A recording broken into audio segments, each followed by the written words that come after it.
أعوذ بالله من الشيطان الرجيم. بسم الله الرحمن الرحيم. مثل الذين ينفقون أموالهم في سبيل الله كمثل حبة أنبتت 7 سنابل في كل سنبلة 100 حبة والله يضاعف لمن يشاء. صدق الله العظيم. آئیے ہم اور آپ سب سے پہلے حضور سرور کائنات، فخر موجودات، باعث تخلیق کائنات، احمد مجتبی محمد مصطفیٰ صلی اللہ علیہ وسلم کی مقدس بارگاہ میں درود و سلام کا ہدیہ پیش کریں اور پڑھیں اللہم صلی علی سیدنا و مولانا محمد معدن الجود والکرم وآلہ الکرام وابنہ الکریم وبارک وسلم. صلاۃ و سلام علیک یا رسول اللہ صلی اللہ تعالی علیہ وسلم.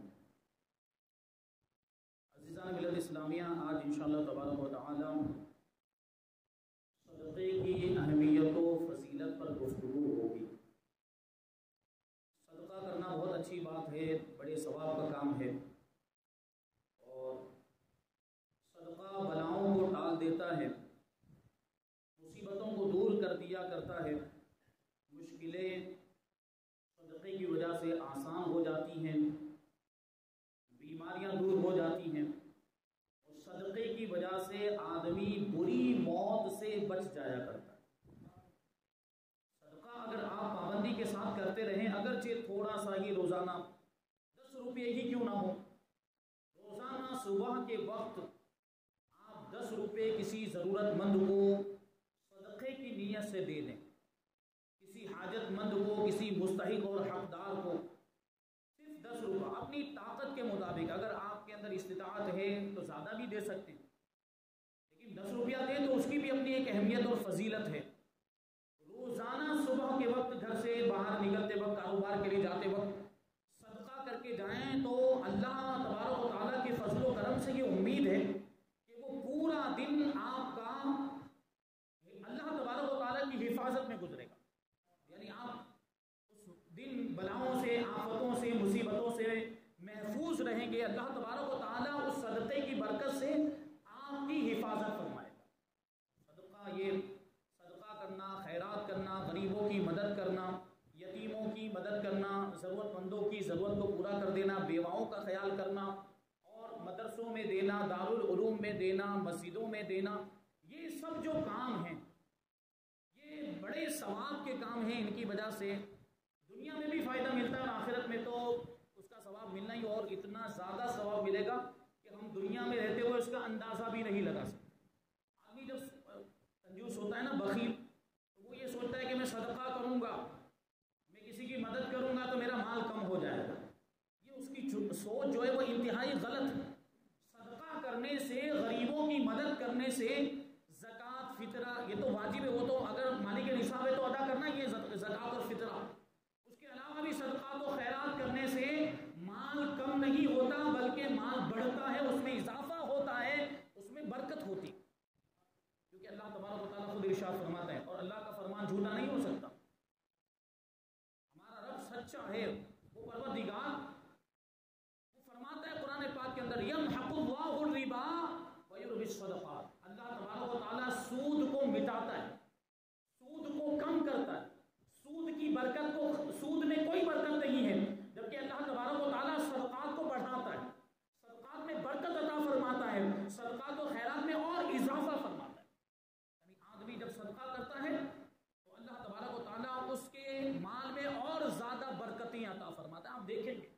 آپ خود اس کا تجربہ کر سکتے ہیں. آپ صدقات و خیرات کر کے دیکھیں، زکوٰۃ پابندی سے ادا کریں اگر مالک نصاب ہیں، فطرہ بھی ادا کریں تو دن بدن آپ کے مال میں برکت ہوگی. آپ دیکھیں کہ جو لوگ پابندی کے ساتھ زکوٰۃ ادا کرتے ہیں تو سال بہ سال ان کے مال میں اضافہ ہوتا ہے، ان کے مال میں برکت ہوتی. پچھلے سال اگر 2000 کی زکوٰۃ نکالی، اس سال 5000 کی زکوٰۃ نکال رہے ہوتے ہیں، پھر آئندہ سال اور برکت ہو جاتی تو 10,000 کی زکوٰۃ نکال رہے ہوتے ہیں. اس طرح ان کے مال میں برکت ہوتی ہی چلی جاتی ہے. شرط یہ ہے کہ شریعت کے مطابق، شریعت نے جو حکم دیا اس انداز میں زکوٰۃ ادا کی جائے، پورا حساب لگایا جائے، اس میں کوئی کٹوتی نہیں ہونی چاہیے، اس میں کوئی کمی نہ رہ جائے. پورے مال کا حساب لگایا جائے جس مال کے اندر زکوٰۃ واجب ہو رہی ہے اور پوری زکوٰۃ ادا کی جائے، اس میں کوئی کمی نہ ہونے پائے بلکہ تھوڑی سی زیادہ ہی زکوٰۃ دے دی جائے کہ جو زکوٰۃ ہے وہ تو زکوٰۃ ہو جائے گی، اور جو اگر زیادہ مال چلا بھی گیا وہ صدقہ ہو جائے گا، آپ کو صدقے کا بھی ثواب مل جائے گا اور زکوٰۃ ادا کرنے کا بھی ثواب مل جائے گا۔ یہ برکت ہے۔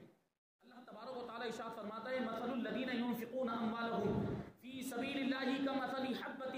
انبتت سبع سنابل فی کل سنبلۃ مئۃ حبۃ واللہ یضاعف لمن یشاء، کہ جو لوگ اللہ کی راہ میں اپنے مال کو خرچ کرتے ہیں ان کی مثال اس دانے کی طرح ہے جس نے 7 بالیاں اگائی اور ہر بالی کے اندر 100 دانے ہیں، ہر بالی کے اندر 100 دانے۔ مطلب کیا ہوا کہ آدمی اللہ کی راہ میں اپنا مال خرچ کرتا ہے، اس کی مثال اس دانے کی طرح اللہ تبارک و تعالیٰ مثال بیان کر رہا ہے۔ آپ جو کھیتی باڑی کرنے والے بات کو سمجھ رہے ہوں گے کہ پہلے بیج بویا جاتا ہے، زمین کو ہموار کرنے کے بعد، زمین میں ہل جوتنے کے بعد اس میں بیج ڈالا جاتا ہے، پھر اس بیج میں سے بالی نکلتی ہے، اور ایک بالی نہیں نکلتی ہے، اس میں سے کئی بالیاں نکلتی ہے، بسا اوقات 7 بالیاں یا 7 سے زیادہ بھی۔ تو پروردگار نے اس کو بیان کیا تناسب کے ساتھ، عام طور پر 7 بالیاں نکلتی ہیں۔ تو اللہ تبارک و تعالیٰ ارشاد فرماتا ہے کہ مال خرچ کرنے والوں کی مثال اس دانے کی طرح ہے جس میں سے 7 بالیاں نکلی اور ہر بالی میں 100 دانے۔ اب بتاؤ کتنے دانے ہو گئے؟ 700 دانے ہو گئے کہ نہیں؟ مطلب کیا ہو کہ اگر بندہ 1 روپیہ اللہ کی راہ میں خرچ کرے تو اللہ تبارک و تعالیٰ اس کو 700 گنا تک ثواب عطا فرماتا ہے۔ اور یا اس کو اگر ہم دنیا کے اعتبار سے دیکھیں کہ دنیا کا فائدہ 700 گنا تک ملتا ہے، مطلب یہ ہے کہ اگر بندہ 1 روپیہ اللہ کی راہ میں خرچ کرے تو اللہ تبارک و تعالیٰ اس کے لیے غیب سے 700 روپے کا انتظام فرما دیتا ہے، یعنی اس کو پھر 700 روپے مل جاتے کہیں سے بھی۔ اللہ تبارک و تعالیٰ تو قادر مطلق ہے، جہاں سے چاہے انتظام فرما دے۔ خود اللہ تعالیٰ ارشاد فرماتے کہ وَمَن يَتَّقِ اللَّهَ يَجْعَل لَّهُ مَخْرَجًا وَيَرْزُقْهُ مِنْ حَيْثُ لَا يَحْتَسِبُ، جو اللہ سے ڈرتا ہے، جو تقوی اختیار کرتا ہے، جو پرہیزگاری اختیار کرتا ہے، اللہ تبارک و تعالیٰ اس کے لیے چھٹکارے کی راہ، نجات کی راہ بنا دیا کرتا ہے، اور اسے وہاں سے رزق عطا فرماتا ہے جہاں سے اس کا گمان بھی نہیں ہوتا۔ یہ خود آپ تجربہ کر کے دیکھیں، اللہ تبارک و تعالیٰ ایسی جگہ سے رزق عطا فرمائے گا، ایسی جگہ سے مال آئے گا کہ آپ کا گمان بھی نہیں ہوگا، آپ نے سوچا بھی نہیں ہوگا کہ یہاں سے آپ کو مال مل جائے گا۔ یہ اللہ تبارک و تعالیٰ کی قدرت ہے اور صدقے کی برکت۔ اور پھر یہ تو 700 گنا جو فرمایا گیا یہ تو اللہ کا وعدہ ہے، یعنی اگر آپ خوش دلی کے ساتھ، خلوص و للہیت کے ساتھ، اور اس میں ریاکاری اور دکھاوے کے بغیر آپ مال اللہ کی راہ میں خرچ کریں گے تو 700 گنا تک ملنا تو یقینی ہے۔ آگے اللہ کیا ارشاد فرماتا ہے واللہ یضاعف لمن یشاء، اور اللہ تبارک و تعالیٰ جس کے لیے چاہتا ہے اور اضافہ فرماتا ہے، یعنی 700 گنا تو عطا فرماتا ہے، جس کے لیے چاہتا ہے 700 گنا سے بھی زیادہ عطا فرماتا ہے، کیونکہ اس کے خزانوں میں تو کسی چیز کی کمی نہیں، پروردگار کے خزانوں میں کسی چیز کی کمی نہیں۔ اور ایسا نہیں کہ ہمیں دینے کے بعد اس کا خزانہ خالی ہو جائے گا، نہیں، وہ جتنا بھی خرچ کرے اس کا خزانہ خالی نہیں ہوتا بلکہ تھوڑی سی کمی بھی نہیں آتی، وہ پروردگار ایسا قادر ہے۔ تو یہ اللہ کی راہ میں خرچ کرنے کی برکت۔ وہ میں عرض کر رہا تھا کہ جو صدقہ ہے یہ بلاؤں کو بھی ٹال دیا کرتا ہے، مصیبتوں کو بھی ٹال دیا کرتا ہے۔ حضرت انس ابن مالک رضی اللہ تعالیٰ عنہ کی روایت، اللہ کے رسول صلی اللہ علیہ وسلم نے ارشاد فرمایا کہ اللہ تبارک و تعالیٰ نے جب اس زمین کو پیدا کیا تو یہ زمین حرکت کرنے لگ گئی، ہلنے لگ گئی۔ تو اللہ تبارک و تعالیٰ نے پہاڑوں کو پیدا کیا، اور پہاڑوں کو پیدا کرنے کے بعد زمین پر رکھ دیا تو زمین پرسکون ہو گئی، زمین نے ہلنا ڈلنا بند کر دیا، اس نے حرکت کرنا بند کر دیا۔ اسی لیے تو کہا جاتا ہے کہ یہ پہاڑ جو ہیں یہ زمین کی میخیں ہیں، زمین کی کیلیں، کہ ان کو ٹھوک کر زمین کو مضبوط کر دیا گیا، اور ان کی وجہ سے، پہاڑوں کی وجہ سے اب زمین حرکت نہیں کرتی۔ اور آپ کو یہ معلومات ہونی چاہیے، جنہوں نے سائنس پڑھی ہے یا جو کچھ بھی دنیاوی معلومات بھی رکھتے ہیں، تو اس کے تعلق سے یہ فرق آتا ہے اور لوگوں نے بیان کیا ہے، لکھنے والوں نے لکھا بھی ہے کہ پہاڑ جتنا اوپر ہوتا ہے اس سے زیادہ زمین کے نیچے بھی ہوتا ہے، تو وہ میخیں ہونے کا یہ مطلب۔ فرشتوں نے یہ منظر دیکھا تو فرشتوں کو تعجب ہوا، فرشتوں نے اللہ تبارک و تعالیٰ کی بارگاہ میں عرض کیا، کیونکہ دیکھا کہ پہاڑ بڑے طاقتور ہیں، پہاڑ بڑے پاورفل ہیں، کہ پہاڑوں کو زمین پر رکھ دینے کی وجہ سے زمین نے حرکت کرنا بند کر دیا۔ فرشتوں نے اللہ تبارک و تعالیٰ کی بارگاہ میں عرض کیا کہ پروردگار یا ربی هل من خلقک شیء اشد من الجبال، اے پروردگار کیا تیری مخلوق میں کوئی ایسی بھی چیز ہے جو ان پہاڑوں سے بھی زیادہ مضبوط ہو، ان پہاڑوں سے بھی زیادہ پاورفل ہو؟ قال نعم،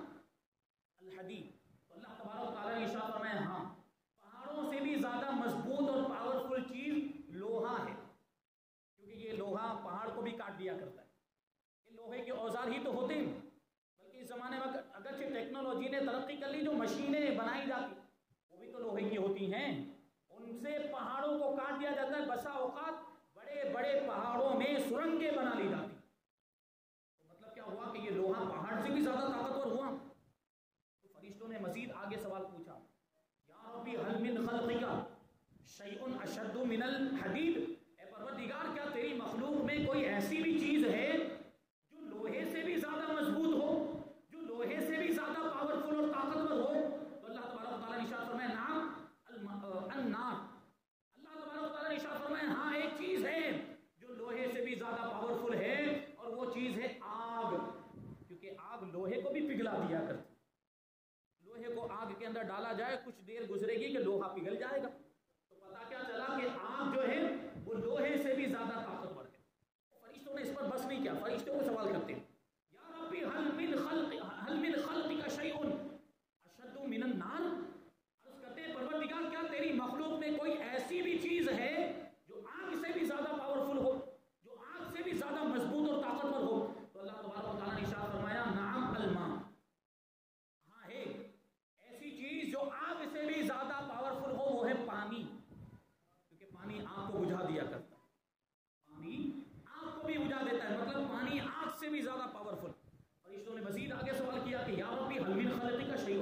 اشد من الماء، اے پروردگار کیا تیری مخلوق میں کوئی ایسی بھی چیز ہے جو پانی سے بھی زیادہ طاقتور ہو، جو پانی سے بھی زیادہ پاورفل ہو؟ اللہ تبارک و تعالیٰ نے ارشاد فرمایا نعم الریح، اللہ تعالیٰ فرماتے ہیں ہاں پانی سے بھی زیادہ پاورفل چیز ہے ہوا، کیونکہ یہ ہوا ہی ہے جو سمندروں اور دریاؤں کا رخ بھی بدل دیا کرتی، مطلب پانی سے بھی زیادہ پاورفل کیا ہوا؟ ہوا۔ فرشتے مزید آگے سوال پوچھتے ہیں یا ربی هل من خلقک شیء اشد من الریح، اے پروردگار کیا تیری مخلوق میں کوئی ایسی بھی چیز ہے جو ہوا سے بھی زیادہ پاورفل ہو؟ اب ہوا سے زیادہ پاورفل ہونے کا کیا مطلب؟ پھر وہ پانی سے بھی زیادہ پاورفل ہوگی، وہ آگ سے بھی زیادہ پاورفل ہوگی، وہ یہ ہوا سے بھی زیادہ پاورفل، وہ پہاڑوں سے بھی زیادہ پاورفل ہوگی، اور وہ لوہے سے بھی زیادہ پاورفل ہوگی، یعنی سب سے زیادہ پاورفل چیز جو آگے بیان کی جا رہی۔ فرشتوں نے عرض کیا کہ پروردگار کیا کوئی ایسی چیز ہے تیری مخلوق میں جو ہوا سے بھی زیادہ پاورفل ہو؟ تو اللہ تبارک و تعالیٰ نے ارشاد فرمایا نعم ان یتصدق ابن آدم بیمینہ ویخفیها عن شمالہ وہو اشد منہ، پروردگار فرماتا ہے کہ ابن آدم صدقہ کرتا ہے، اپنے داہنے ہاتھ سے صدقہ کرتا ہے اور بائیں ہاتھ سے اس کو چھپاتا ہے، یعنی وہ صدقہ پوشیدہ طور پر کرتا ہے، خفیہ طور پر صدقہ کرتا ہے، اس کا یہ صدقہ کرنا ہوا سے بھی زیادہ پاورفل ہے، یعنی صدقہ ابن آدم کا صدقہ کرنا یعنی انسان کا صدقہ کرنا ہوا سے بھی زیادہ پاورفل ہے، آگ سے بھی زیادہ پاورفل ہے، پانی سے بھی زیادہ پاورفل ہے، لوہے سے بھی زیادہ پاورفل ہے، اور پہاڑوں سے بھی زیادہ طاقتور ہے۔ سوچے کہ صدقے کے اندر کتنی طاقت ہے، صدقے کے اندر کتنی طاقت ہے۔ صدقہ دنیا کے نقصانات سے بھی بچاتا ہے اور آخرت کے عذاب سے بھی بچاتا ہے، جہنم کی آگ سے بھی بچاتا ہے۔ اللہ کے رسول صلی اللہ علیہ وسلم نے ارشاد فرمایا کہ اتقوا النار ولو بشق تمرۃ، کہ جہنم کی آگ سے بچو اگرچہ کھجور کے ایک ٹکڑے کے ذریعے سے ہی کیوں نہ ہو۔ مطلب کیا ہوا کہ کھجور کا ایک ٹکڑا اگر تمہارے پاس ہو تو وہ صدقہ کرو، اس کے ذریعے تم جہنم کی آگ سے بچ جاؤ گے۔ تو آدمی کو یہ نہیں سوچنا چاہیے کہ میں تو غریب ہوں، میرے پاس کہاں مال ہے، میرے پاس تو دولت بھی نہیں ہے، میں اتنا مالدار نہیں ہوں، میں کہاں اتنا کماتا ہوں کہ صدقہ کرتا پھروں۔ نہیں، آپ اپنی طاقت کے مطابق صدقہ کریں، 1 2 روپیہ 10 روپیہ کس کے پاس نہیں ہوتا، آپ اپنی استطاعت کے مطابق صدقہ کریں، اللہ تعالیٰ اس کی بھی برکتیں آپ کو عطا فرمائے گا۔ صدقے کے ذریعے میں نے عرض کیا کہ بلائیں ٹل جاتی، مصیبتیں ٹل جاتی، مشکلیں آسان ہو جاتی۔ واقعات کی روشنی میں اس کو سمجھے، روایتوں میں آیا ہے واقعہ کہ بنی اسرائیل میں کئی سالوں سے مسلسل قحط سالی چل رہی، بارش نہیں ہو رہی، اناج نہیں اگ رہا تھا، لوگ بھوکے مر رہے تھے۔ بنی اسرائیل کے اندر کی ایک عورت تھی جس کے پاس روٹی کا ایک ٹکڑا تھا، اناج کی ویسے ہی کمی تھی، روٹی کا ایک ٹکڑا اس نے کھانے کے لیے ابھی اپنے منہ پہ رکھا ہی تھا روٹی کا ٹکڑا کہ دروازے پہ ایک سائل آیا اور اس نے آواز دی کہ اللہ کے لیے مجھے روٹی کا ایک لقمہ کھلا، اللہ کی رضا کے لیے مجھے روٹی کا ایک لقمہ کھلا۔ وہ عورت اٹھی، اپنے منہ میں جو روٹی کا ٹکڑا رکھا تھا منہ سے نکالا، روٹی کے ٹکڑے کو منہ سے نکالا اور سائل کو لے جا کر دے دیا۔ اب دیکھیں اس کی برکت کیا ظاہر ہوتی، اس نے روٹی کا ٹکڑا چھوٹا سا، میں نے ابھی عرض کیا کہ کوئی بھی چھوٹی سی چیز بھی اگرچہ ہم صدقہ کریں اللہ کی بارگاہ میں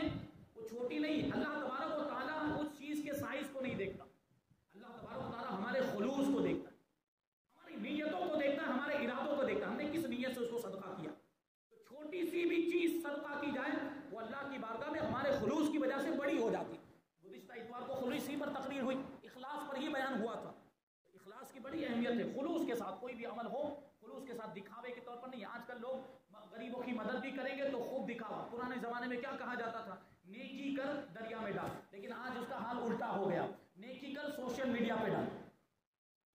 پہلے یہ کہا جاتا تھا نیکی کر دریا میں ڈال، مطلب کیا؟ نیکی کر اور نیکی کو چھپا، نیکی کو لوگوں کے سامنے ظاہر مت کر، لیکن اب کیا ہو رہا ہے؟ نیکی کر سوشل میڈیا پر ڈال، واٹس ایپ پہ ڈال، فیس بک پر ڈال، انسٹاگرام پہ ڈال، سب کو دکھا، خوب ریاکاری کر تاکہ تیرا یہ اعمال کا ثواب ضائع ہو جائے۔ وہ ہو جاتا ہے، دکھاوے کی وجہ سے، ریاکاری کی وجہ سے نیک اعمال کا ثواب ضائع ہو جاتا ہے۔ تو آپ نے جو غریبوں کی مدد کی، آپ نے جو روپیہ پیسہ تقسیم کیا، جو چندہ دیا، یہ جو کچھ بھی کیا، آپ نے کمبل پہنایا کسی کو ٹھنڈی کے موسم میں، وہ ہوتا ہے نا ایسا، کسی غریب کو فٹ پاتھ پہ وہ کمبل اوڑھا رہے ہیں، اس کی ویڈیو بنائی جا رہی ہے، اس کی عزت کا جنازہ نکالا جا رہا ہے۔ خوددار ہوتے ہیں لوگ، ہمارے یہاں کی عزت ہے تو غریبوں کی بھی عزت، ایگو ہوتا ہے سب کے پاس، عزت نفس ہوتی، اب ان کا وہ ویڈیو بنایا جاتا ہے اور ان کے فوٹو کھینچے جاتے کہ دیکھو ان کی مدد کی جائے، یہ بہت غریب آدمی بیچارہ، تو اس کی غریب، اس کی غربت کا وہ خوب اس کی یہ کیا چرچا کیا جا رہا ہے کہ غریب آدمی ہے۔ تو یہ سب نہیں ہونا چاہیے۔ آپ جیسے یہ حدیث پاک کے اندر بھی کیا فرمایا گیا کہ ابن آدم صدقہ کرتا ہے، دائیں ہاتھ سے صدقہ کرتا ہے اور بائیں ہاتھ سے چھپاتا ہے۔ ابھی آدمی دائیں ہاتھ سے صدقہ کرے، بائیں ہاتھ کو کیا پتہ نہیں چلے گا؟ مراد کیا ہے یہاں پر؟ یہ مبالغہ کے طور پر بیان کیا جا رہا ہے، مطلب اس کو انتہائی پوشیدگی کے ساتھ دیا جائے، صدقہ چھپا کر دیا جائے۔ ہاں اگر کوئی اچھی نیت ہے ظاہر کر کے دینے میں، جیسے صدقہ آپ ظاہر کر کے اس لیے دے رہے ہیں کہ سامنے والے کو بھی ترغیب ہوگی، مجھے دے کر وہ بھی دے گا، تو یہ اچھی نیت، اس نیت کے ساتھ آپ ظاہر کر کے بھی دے سکتے ہیں۔ ہاں جو صدقات واجبہ ہیں ان کو ظاہر کر کے دینا ہی بہتر ہے، زکوٰۃ اور فطرہ وغیرہ اس کو ظاہر کر کے دینا ہی بہتر ہے، کیونکہ اگر آپ زکوٰۃ بھی چھپا کر دیں گے، اگر آپ صدقات واجبہ بھی چھپا کر دیں گے، صدقہ فطر بھی چھپا کر دیں گے تو آپ پر تہمت لگے گی، لوگ کہیں گے اس کو تو کبھی ہم نے زکوٰۃ دیتے ہوئے دیکھا ہی نہیں، لوگ کہیں گے اس کو تو ہم نے کبھی فطرہ ادا کرتے ہوئے دیکھا ہی نہیں، یہ نہیں دیتا ہوگا، یہ زکوٰۃ ادا نہیں کرتا ہوگا، یہ فطرہ نہیں دیتا ہوگا، تو یہ بدگمانی ہوگی،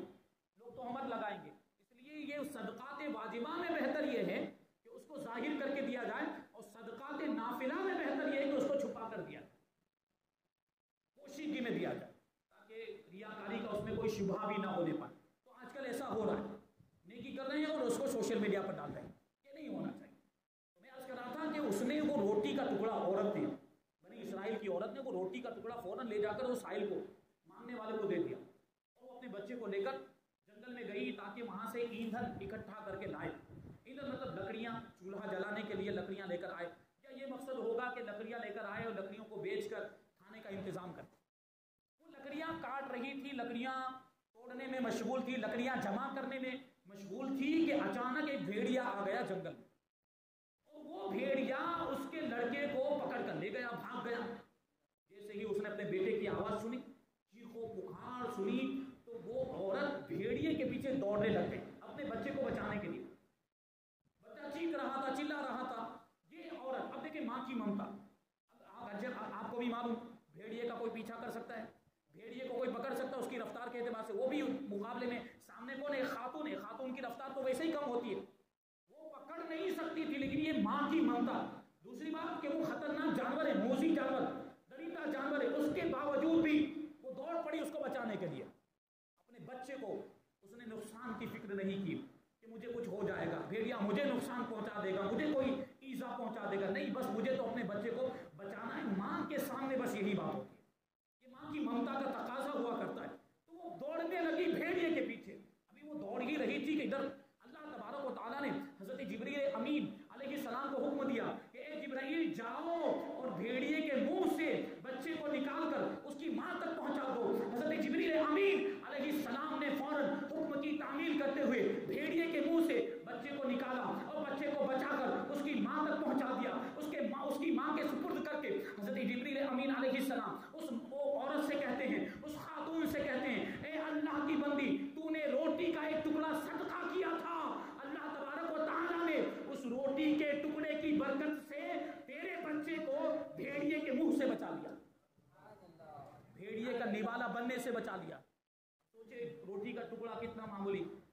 اس میں کون سی بہت زیادہ قیمت صرف ہوئی، کون سا روپیہ پیسہ صرف ہوا، اور جان کی کوئی قیمت ہے؟ جان کی کوئی قیمت نہیں۔ ابھی کوئی بیمار ہو آپ کے گھر میں سے، آپ اس کو اچھا کرنے کے لیے پیسہ پانی کی طرف بھاگتے کہ نہیں بھاگتے؟ کیونکہ جان بہت زیادہ اہم ہے، پیسہ اس کے مقابلے میں کوئی حیثیت نہیں رکھتا۔ لیکن دیکھیں یہی پیسہ، اس پیسے کو اگر اللہ کی راہ میں خرچ کریں